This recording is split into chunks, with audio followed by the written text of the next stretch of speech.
Good evening, everyone. Here we are, connected again to talk about the book Evolution in Two Worlds. As you know, we've been having this discussion about this book for many nights, and I have a pleasure to be here with you guys again. And with this team, incredible team, led by Vanessa Anceloni, that is working to bring this incredible amount of information, right? For all of us, right? So first of all, thank you all for coming and joining us tonight. And this here in Toronto, it's a very, very cold, windy night of not even winter yet, but we're already very close to minus 10 degrees. But inside our hearts, as usual, we have this warming, beautiful love that touches every single one of us. And today, we're going to go into a very interesting topic, a topic that connects also very close to my own heart, to my own family, and so many families around the world. And we're going to be talking about miscarriages. And this is in chapter number 13, the second part of the book, Evolution in Two Worlds by Luiz. And through the mediumship of Chico Xavier and Valdo Vieira. And so we got a little bit of a background before we go in and more details about the chapter. Let's try to go back a little bit on what we've been talking about the last few days. So good evening, everyone. I'm seeing a bunch of people already logging in here. Happy to see all of you guys connected. So let's go back a little bit. Evolution Two Worlds. This is a book that may look quite challenging for a lot of us trying to understand spiritism, trying to understand the spiritual, how we are created spiritually, physically, and how these two worlds are connected, and how they're evolving together in many aspects of science, in the aspects of religion, of what we understand as who we are as spirit, and our connecting that to our physical existence here in this planet. So Evolution Two Worlds brings so many different topics.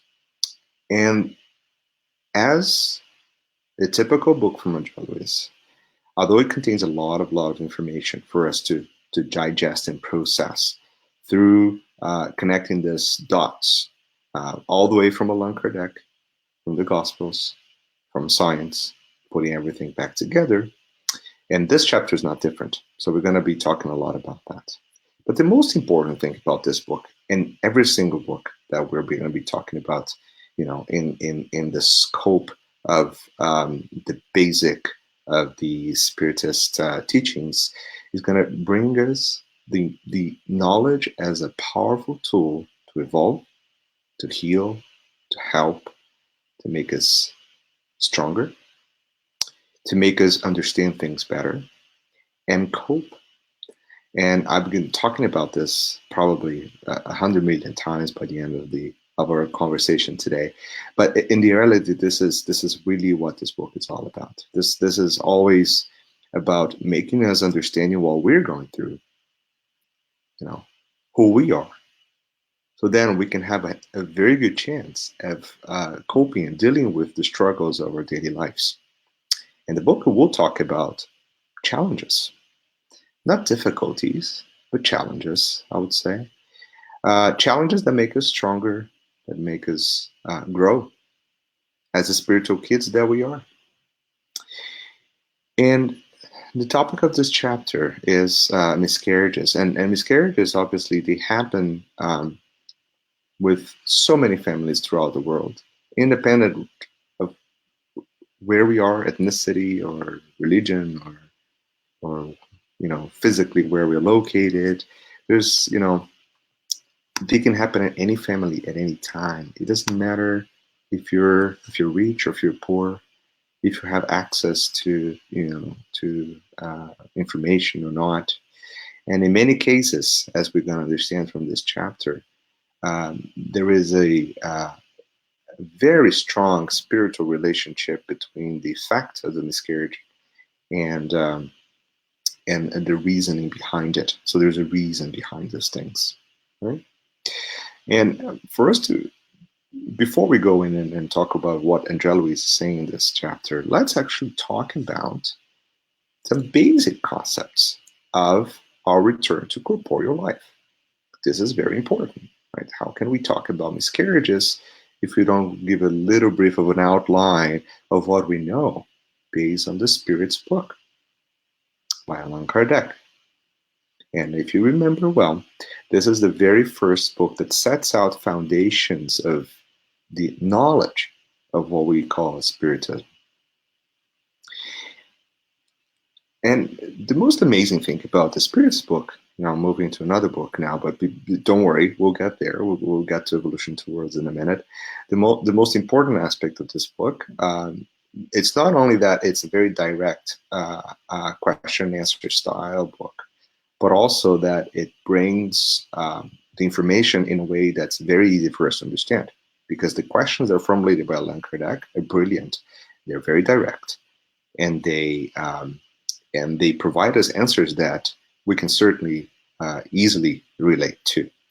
So, in the chapter number 7 of the Spirit's book, and the title is The Return to Corporeal Life.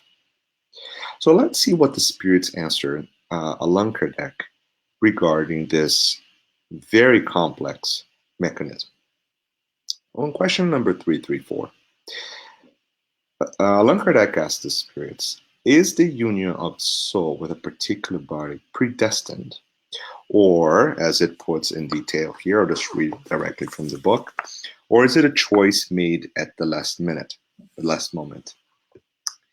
Well, for all of us that have to make plans and organize things, we know that even if our own level of existence, we have to make very good plans ahead of time.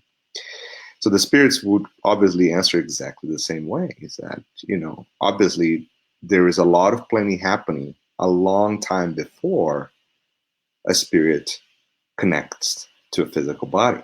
So no, it is not a last minute type of situation that the Spirit decides, oh yeah, I'm going to go in. No, there's a lot of preparation. And as the Spirit's answer, I'll just read in more detail for you guys here.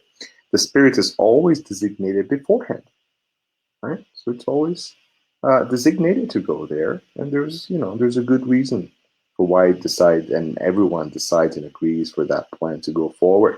Remember, Luiz also brings in much earlier in the same collection of books that talk about the spiritual world. It describes in detail, the whole organization that administers the reincarnatory process, the technicians, the mentors, right? The Spirit himself, right? They're all connected and engaged to make sure the incarnation goes accordingly. And the Spirit that's incarnating has a very good shot at going through the trials that they have to, right? So nothing's by chance. So in choosing the trial, then the Spirits continue, that it wishes to undergo, the Spirit asks to reincarnate, and God, who sees and knows everything, sees and knows beforehand that a particular soul will unite with a particular body. So yes, indeed, everything is planned well ahead of time and very organized and not by chance. Okay, so we settle the first aspect of our reincarnatory process. So let's keep moving. So question number 336. Could it happen, just make sure you guys can read this with me, could it happen that there might be no spirit who's willing to incarnate in a particular unborn child? So we're starting to look at some challenges that are related to the process of incarnation. So now we're talking about an unborn child, so a child that's still in uterus.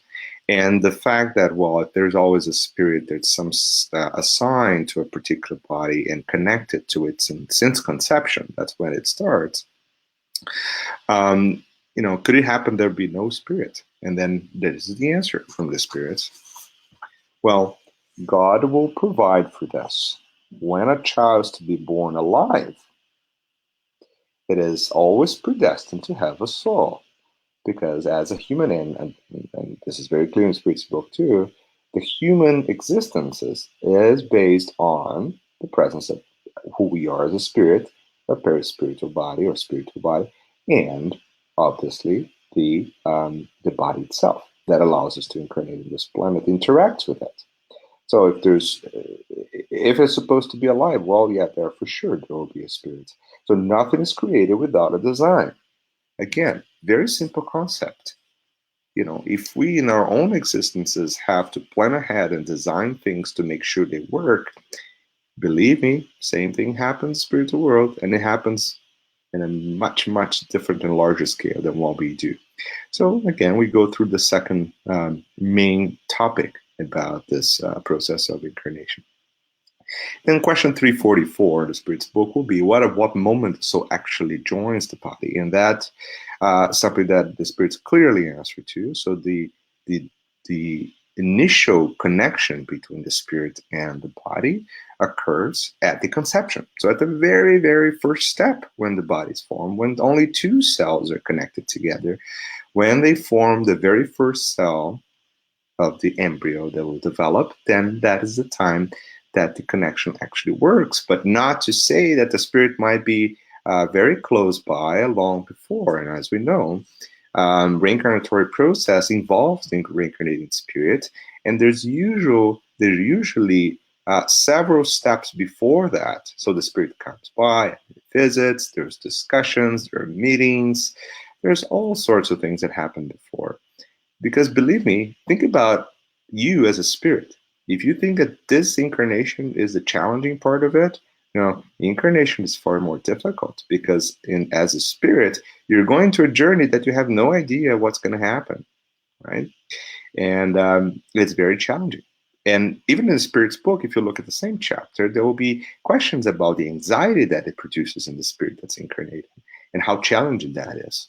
And, there's a lot of things there. So that's a very important topic too. So let's go to the next question. So question 345. Could the spirit refuse to inhabit the body that has been designated for it? And this is a question that I highlighted because it really connects exactly to what this chapter on Evolution Two Worlds is bringing to us. And I'll just read for you the answer directly from the Spirit's book, and then we can go over it in more details. Right? So the whole scenario here is that if the initial connections between the spirit and the body are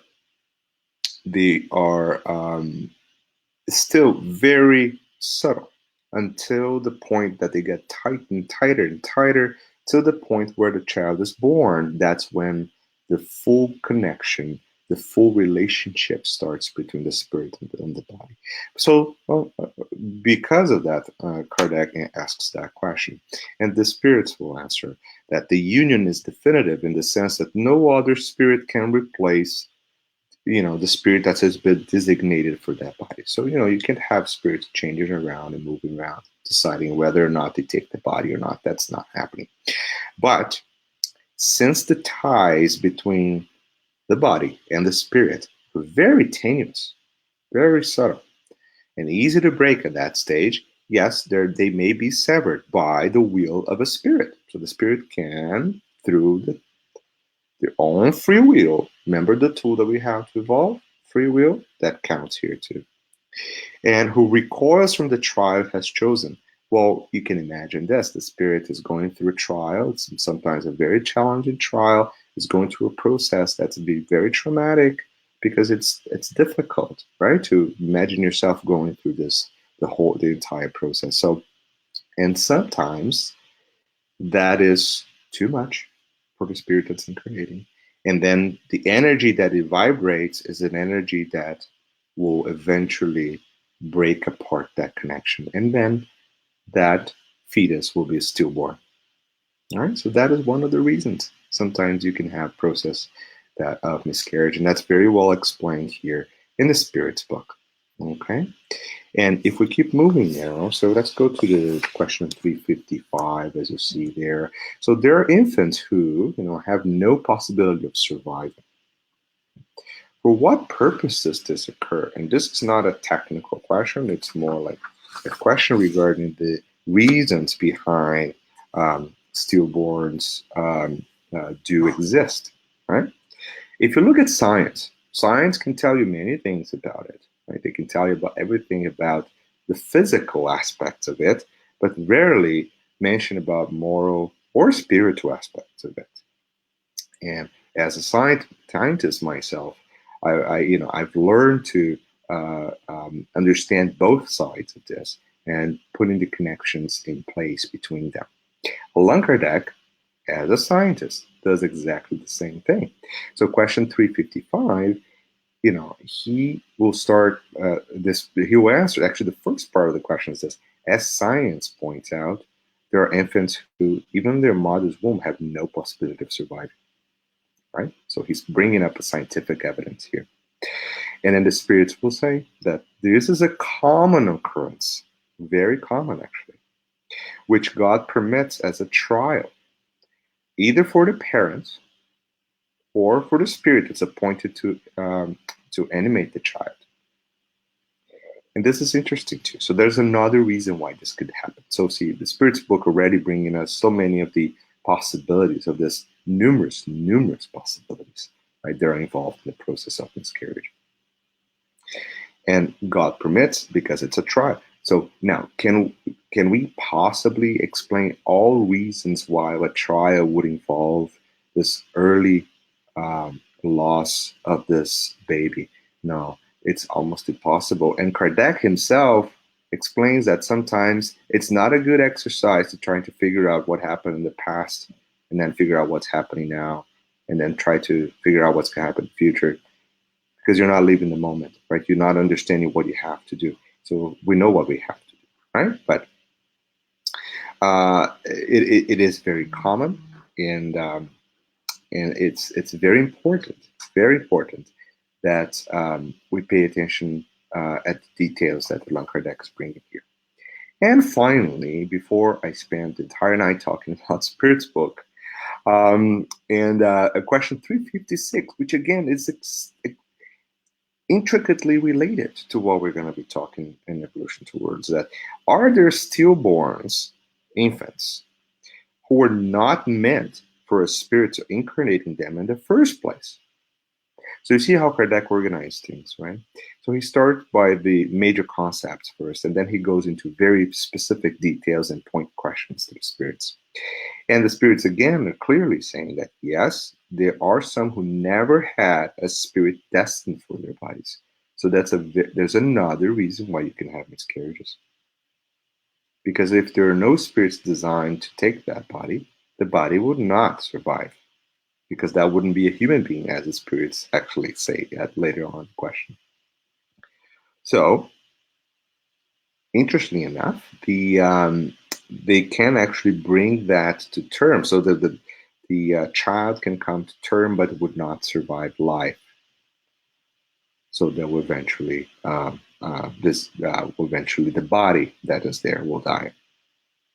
Okay, so as you can see, Allan Kardec brings many interesting points here that we have to remember for this particular topic, because now, as you'll see, André Luiz will go into more details of mechanisms that can explain particularly what's described here in question 356. And I just have a little note there that if you guys have a chance, if you look at the book, the Planetary Transition by Divaldo and the Spirit Manuel Filomeno de Miranda, chapter 16 talks about incarnation of the spirits that are coming, and these spirits from Alcyone, these spirits, they do need a very particular type of physical body, for example, that needs to be planned and designed and organized. They don't have depths in this planet, so they come in and they need very specific setups in their bodies for their missions. So they talk about couples that have challenges having babies, and then they have to resort to IVFs, and then they talk about the importance of IVFs in many aspects. So I'm not going to go into details about this, but if you have a chance, I just brought it here because I think it's a very, very interesting topic related to the main topic of miscarriages that we're discussing tonight. Okay. So I hope you guys are still all there and still connected to this interesting topic. And now we're going to go into chapter 13. And we're going to talk specifically what Andrea Luiz is bringing to us in this chapter. So the chapter starts with a question. The question is this: how could we explain the cases of miscarriages when there are no reincarnating spirit to the fetus? Now, hopefully, you guys understand why I brought all those questions from the Spirit's book first, because these are exactly the same topics that were brought by Allan Kardec. But, interestingly enough, there's not a lot of mechanistic details of it there. So that's why the contribution of Andrea Luiz here is bringing to us some in-depth analysis of cases. So we know from the Spirit's book that this occurs, and it can occur for many reasons. It could be a trial for the parents. It could be a trial for so many, but we don't have details. Now Andrea Luiz will give us that detail. And you can see how information is being delivered in step-by-step modes, right? You can possibly imagine, too, that if the amount of details that we see in these Andrea Luiz books were put out there in the very early stages of our spiritual understanding of what Spiritism brought to us, you can see how chaotic this would be, right? I'm pretty sure most people wouldn't even believe this, and this information will be lost somewhere, right? So it's very important that things are delivered according to our ability of understanding, and I think that's what we're seeing here. Okay, so how can we explain those cases? Right? There's no spirit incarnating. So now physically, what happens? Like, can you have a body that is produced or generated without the spirit accompanying it, without the spirit connecting to it, without the spirit influencing it through its thoughts? That's a very good question, and that's what we're going to be talking about. And I want you guys to think about this right before we go in, and even the fine details here, right? If you have this gestation of this embryo, that the cells are replicating, but there's no perispiritual through perispirit connection to those cells, how will they be shaped? How will they be organized? Because who's organizing this? So the template of that body is obviously directly connected to perispiritual body of the spirit, as we've been talking about in the book for a long time. So you can see how the issues started to arise, how it gets a little bit more complicated as we go into this, right? Andrea Luiz will bring us two main explanations of how this can happen. And we'll go through them now in more detail. Let's talk about it now. So what could be the explanation for this? The very first paragraph tells a lot. So Andrea Luiz will say, whenever there's the form of the fetus is formed without the presence of reincarnating spirit, the phenomenon follows the maternal mental modes. Remember, I just mentioned to you the importance of the perispirit in the molding, in the formation of that body, right? So in the absence of the perispirit, then certainly there has to be some type of higher organization that's controlling that mechanism. And in this case, the mother does it. So the mother, through its mental currents, which are alive, right? So the thoughts that propagate and emanate from their spirits generates the energy and the organization needed to generate those cells, and the cells get started as a fetus. So that's what we call mental modes. Right? So remember that we, through our thoughts, by manipulating the universal cosmic fluid and the energies around us, we can actually generate things. We can create. That's one of the very first, the only scenarios where we're actually completely free to create things, and that's when our thoughts are generating our visions, images, and energy around us. So if you project that thought as a mother into each one of those cells that are going to form the body, that can be the templates to generate the body, even if the spirit is not there. So those are the maternal mental modes. Okay. Hope you guys still following. That interesting concept that Andrea Luiz is bringing to us, right? And then we go into even more details, right? So now, the main question is answered. So there are these maternal mental modes that are based on the thoughts of the mother. But why does that happen? So Andrea Luiz goes down into more details of the explanations. So he's going to bring to us this, right? So the woman in a trial, there is a trial, right? Obviously, this is not what you expect as the usual pattern of incarnation, because there's no spirit. So there's something happening here that doesn't fit the curve, right? There has to be something, some type of adjustment that's happening, just like, in our daily lives, right? If we deviate from the divine laws, or if we do something that is not in the same direction of divine laws, there will be this opposing force that will readjust us back into trajectory. That readjustment, we tend to see it as our problems. Right? Those are our problems. Those are our problems. Those are consequences. Those are responses. Right? Same thing here. So the woman in a trial, and I deliberately changed the title to parental trial instead of a woman's trial, because I think this is a direct relationship here. So we're talking about the mother, as the mother is actually responsible in that particular moment for that process of generating the baby. But the repercussions of that are also directly connected with the partner,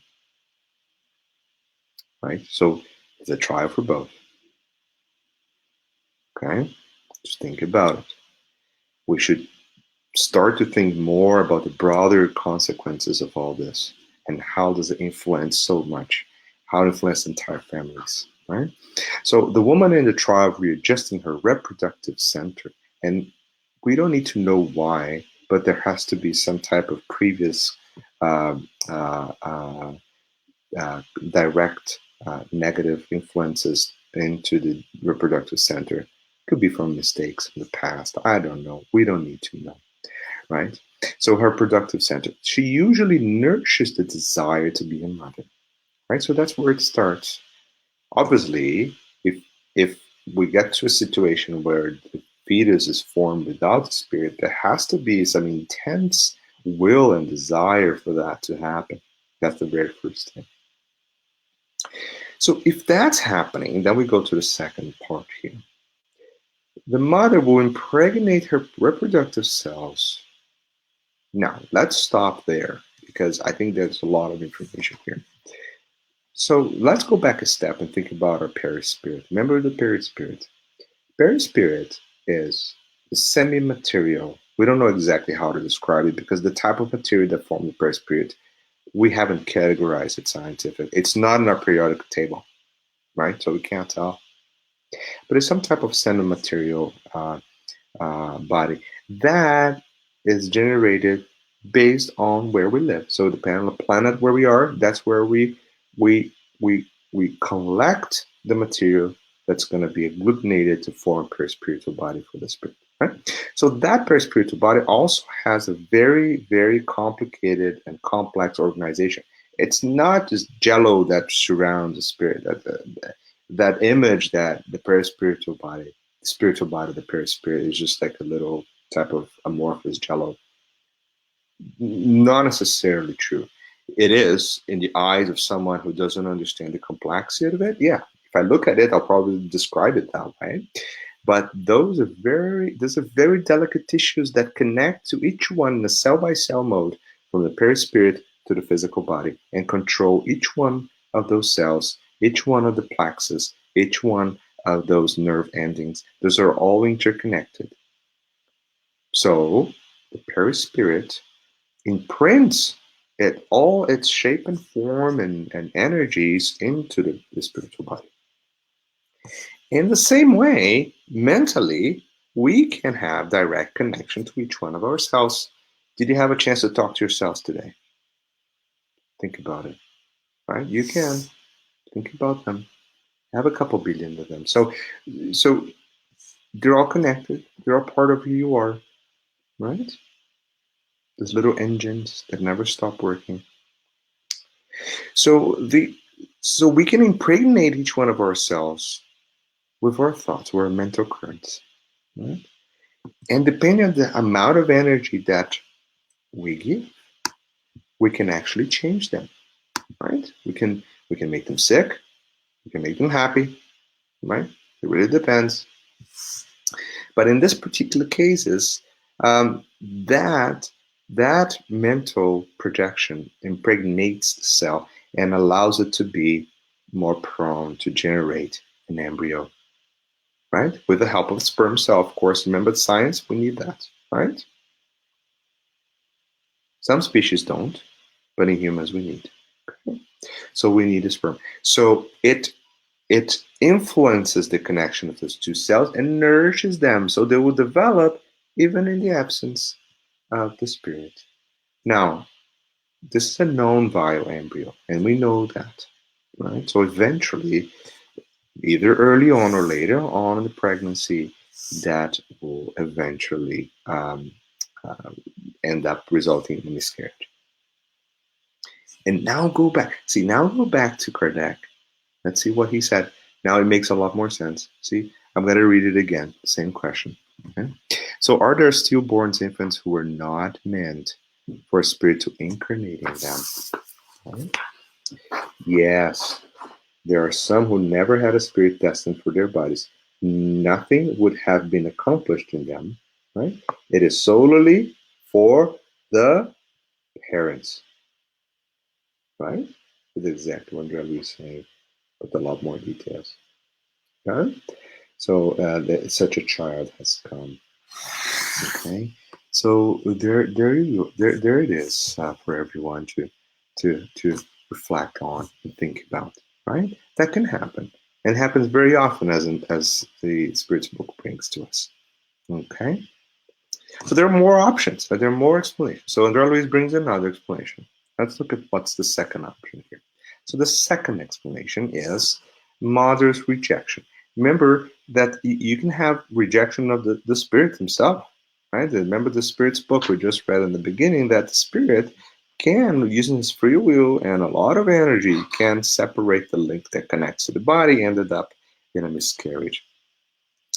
And the mother can do the same, right? There are some situations that same mental energy generated by the mother can be severing the links between the spirit and the embryo that's in her body, right? So that's what Andrea Luiz says. In contrast, there are, for example, cases in which women, by deliberately refusing their pregnancy, once expectant, they expel the reincarnating entity in the first weeks of gestation, disrupting the cellular process of fetal constitution and acquiring embarrassing deaths for existences.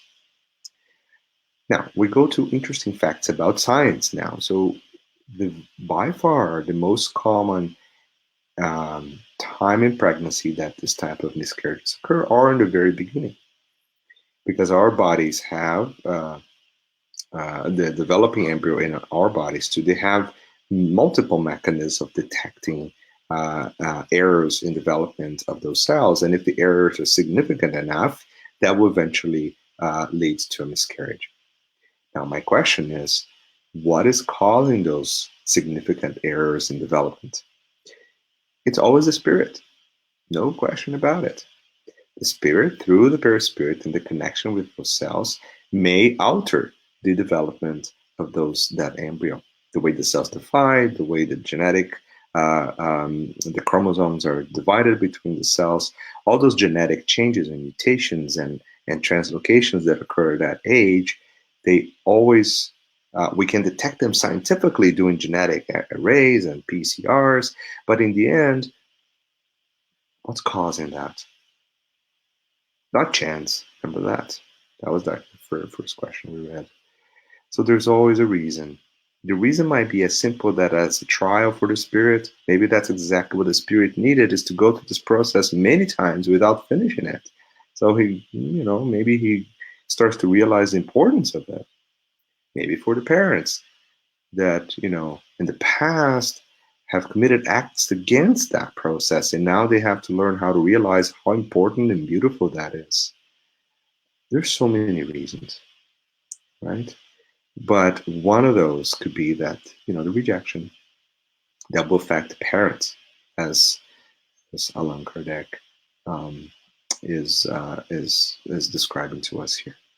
Okay, so this is a relatively short chapter, which, there's a lot of information, but importantly is one that makes you think about something very, I know for all of you guys there, it's 100% sure that either this happened with one of you guys or with someone you know very closely, because it's very common. We actually don't have good statistics on how often this happens, because sometimes it happens so early on that we don't even detect it. Remember that if this happens in the first week or two of pregnancy, there's a good chance that no one would ever know, right? Because periods will occur afterwards. The difference, okay? If it happens after on, then obviously there are tests. There are, many ways, imaging tests, blood tests. There are many ways of detecting that the pregnancy was happening and then it stopped, right? So we can tell in more detail. But in some couples, for example, that can happen multiple times, right? And that becomes a huge struggle. And being through that, I know exactly what that means. And eventually, we stop questioning ourselves too much and start learning from it. Right? And the learning process is not easy either, because maybe the answer is not the one you expect. Right? Sometimes we really expect that, it's just because of chance, but it's not. Right?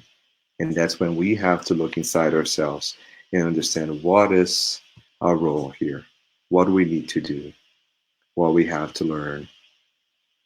Is this happening because I need to get better? I need to improve. I need to learn from it. Maybe I need to help someone going through this, right? Maybe IVF is the option. Maybe it's not. Maybe, adopting is the option. I don't know. Like for each individual, miscarriages represents a different story. And that's a story that only the individuals involved can actually figure out in detail. Because for the others, this is even harder to understand. But what Spiritus brings to us, going back to the beginning, is hope. Gives us the knowledge to learn and cope. And eventually, taking a scenario which is so catastrophic sometimes and transforming it into something positive. How many couples rediscover faith through this miscarriage? How many others go into despair? That's another sign that things has to change, right? How many others change the lives of others because of the miscarriage? How many others reconnect to their spiritual family because of the miscarriage?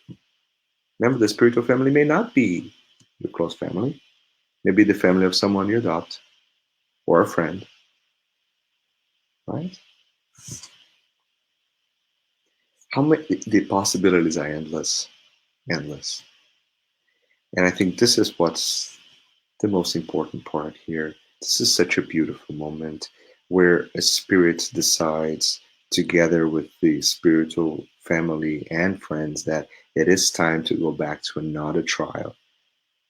See the difference here. So they're coming, they're knowing they're going to a trial. So it is quite, think about yourself. Someone tells you, listen, now that you've learned a lot in life, I'll put you into another existence. You're not going to remember much, right?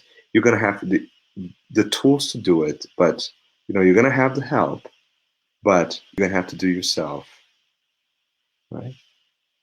You know the challenges you're going to go through, and you're going to close your eyes and dig in. When we're coming back, it's actually easier.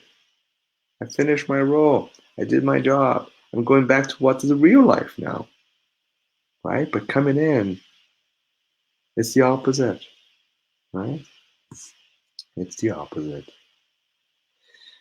So thank you all very much for this moment of that we had together again, and and I would like to all of us to think about this and thank God for the opportunity that we have, for the teaching that we received, the knowledge that help us, you know, learn with the situation, get stronger, right?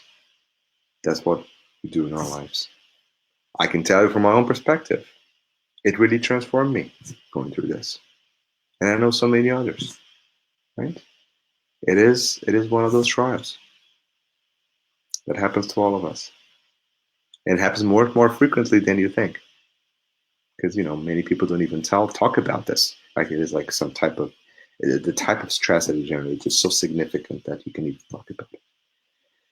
So let's thank God for this opportunity to being together here, learning, right? Learning together. Okay. May God bless all of us. And we're gonna be back tomorrow again with my very good friend Vanessa. And in a few days, I'll be back with you guys again. And I hope you guys enjoy it and all the best. So be it.